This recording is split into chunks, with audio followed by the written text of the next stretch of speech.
2 confirmed deaths in Wynne, Arkansas. Had a scary night as well. Storm chasers out there were actually pulling people from the debris. They're usually the first ones on scene as well.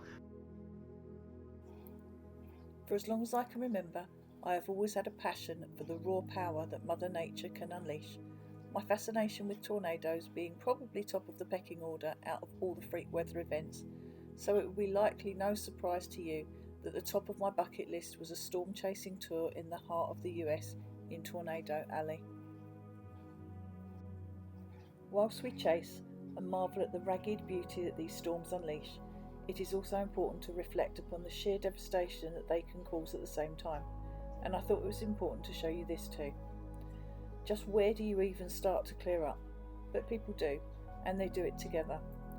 But amongst the wreckage there is a hope and a fight in people that have lost everything to pick up the pieces and rebuild and move forward.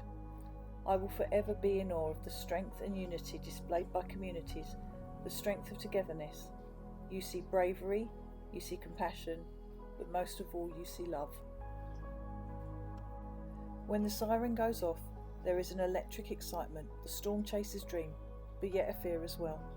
It's important to consider their role not only as tornado junkies, but they play a vital role in the safety of the people in the path of these beautiful beasts, and being part of the early warning system, calling tornadoes in as they spot them, enable a faster warnings to go out to people in their path to take shelter.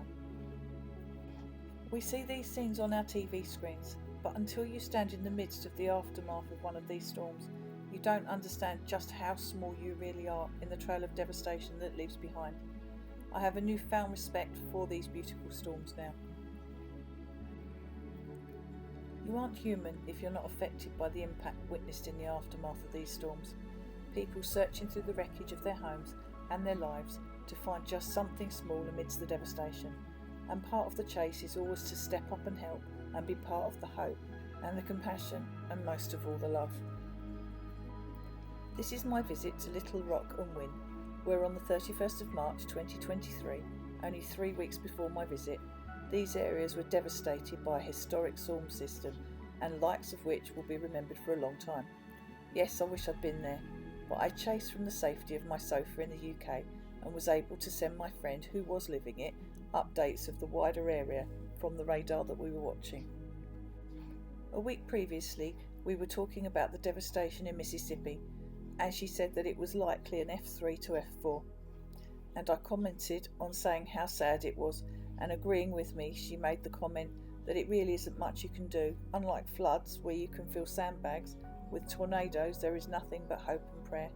That comment came into my head quite a bit as we watched the storms of the 31st of March unfold. On that evening, we chased together 4,000 miles apart. The reporters and the chasers on the live chases that I was following kept saying that this storm system was historic and people would be talking about this for a very long time. My friend simply said, "I don't want to make history." She asked me if I were a chaser with the instantaneous ability to go anywhere, where would I want to be right then? She knew in the chase mode I would want to be on the tail of the fiercest beast, so I told her Iowa first, who were indeed taking quite a battering. But then it was Little Rock, her neck of the woods.